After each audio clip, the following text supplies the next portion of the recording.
Magandang araw Luzon, Visayas at Mindanao, Sabah. So welcome back dito sa ating Pilipinas News Channel. So ang pag-uusapan po natin ngayon ay tungkol po dito sa inamin ng WBC or Boxing Organization ng WBC dito po sa Rick Sports TV page, Facebook page. Sinabi po dito, the WBC admits the draw between Manny Pacquiao and Mario Barrios didn't reflect the true outcome.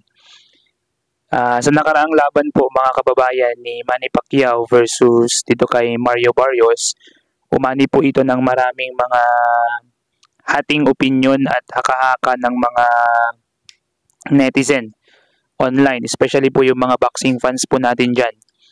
Yung mga sumusuporta kay Pacquiao at sumusuporta kay Barrios dahil according nga po sa ilang experts ng boxing at ilang mga boxing fans, mga kababayan, ay nanalo nga daw po talaga itong si Manny Pacquiao. At ito po yung inaamin ngayon ng WBC na hindi talaga nag-reflect sa card or doon sa judgment nila sa laban na ito yung totoong dapat na resulta para sa laban ni na Mario Barrios at ni Manny Pacquiao. Sa mata ng mga nakararaming mga boxer, mga kababayan, boxing fans, boxing analyst, na talagang nanalo itong ating pambansang kamao. Ngunit, naging draw po ito at favor pa po yung isang judge kay Mario Barrios. Pero ganun pa man mga kababayan, nangyari na po ang dapat mangyari at sanay na po ang ating pambansang kamao sa mga gantong usapin sa boxing na talagang dehado po ang mga Pilipino. No? Kapag lumaban sila sa Amerika, dehado po ang mga Pilipino, mga kababayan, kapag hindi nila na-knockout ang kalaban. So, maaaring maging magkaroon or pasukin ng mafia or ng pandaraya yung resulta ng boxing results, mga kababayan. So, ganun pa man, sinabi po dito sa Ramil Plants Facebook page, si Marlon the Nightmare Tapales binigyan ni na Oyan Monster Inoue ng damit. Okay, sinuot agad. Sure win na kay Ahmad Aliyev. So sa mga nakaraang Facebook post po no ng mga lalaban sa boxing ngayong September or ngayong December, especially kay Naoya Inoue, mga kababayan, kakalabanin po niya si Marudjod Ahmad Aliyev. Okay? At sa kanyang pag-training or pag-ensayo, kanyang inimbitahan ng ating kababayan na si Marlon Tapales na siyang tumalo kay Marudjod Ahmad Aliyev na siyang tinalo naman ni Naoya Inoue. So nakikipag-sparring ngayon at nakikipagtulungan ngayon si Naoya Inoue dahil alam niya, no, nakikipagtulungan siya kay Marlon Tapales dahil alam niya na si Marudjod Ahmad Aliyev ang isa sa pinakang mabigat na kalaban niya or siya na mismo yung pinakamalakas at pinakamabigat na magiging kalaban niya sa buong karera niya. Kaya kailangan niya talagang paggandahan nito, mga kababayan. Samantala sa iba pang mga balita, mga kababayan, dito po sa Competition TV Facebook page, meron pong sinabi dito ang isa rin sa mga legendary boxer natin or famous boxer natin nowadays ngayong panahon na to, si Alexander Usyk.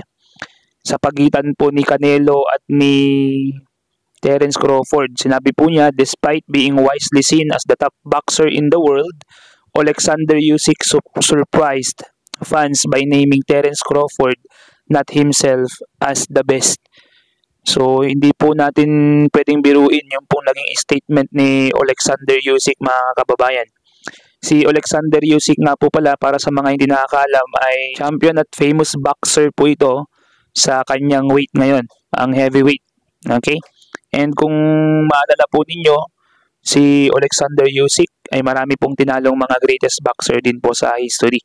Ganun pa man, mga kababayan, hindi po niya sinasabi na siya ang best boxer in the world, kundi sinabi niya dito, and I quote, "I'm not the best fighter in the world. That's Terence Crawford."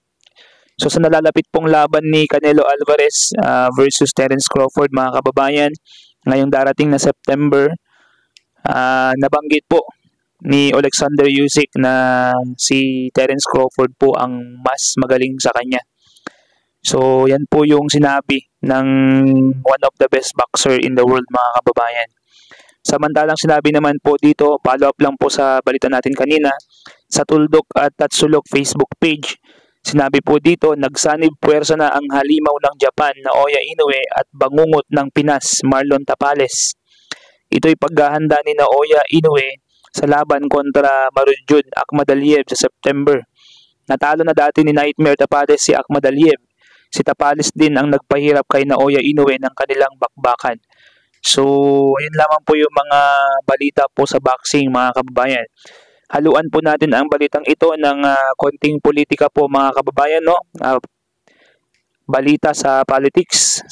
According nga po sa SONA ni President Bongbong Marcos na nakikatutuwa po ng ating mga kaguruan sa buong Pilipinas, mga kababayan, sinabi po dito, nagdatingan na ang laptop na laan para sa bawat guro sa public school. Tiniyak natin na walang anomalya sa pagbili ng mga laptop na ito. So hopefully, mga kababayan, sa mga teachers natin dyan, hopefully itong sinasabi ni President Bongbong Marcos na laptop na laan para sa bawat guro na nagtuturo, mga kababayan, ay makarating po sa kanila, especially sa inyong lingkod, mga kababayan. So yan lamang po ang ating balita na nakalap ngayon sa araw na ito, at maraming salamat po sa inyong suporta at sa inyong panonood sa ating channel palagi. Kung nagustuhan po ninyo ang ating content ngayon, mag-subscribe na po kayo at pakihit na rin po ang like button para i-recommend pa ni YouTube ang video na to para sa marami pang mga nanonood na ating mamayang mga Pilipino. So once again, kung gusto po ninyong kumita ng pera gamit po ang inyong cellphone at ang internet, meron po tayong offer dyan sa comment section. So once again, this is Pilipinas News Channel. Peace out.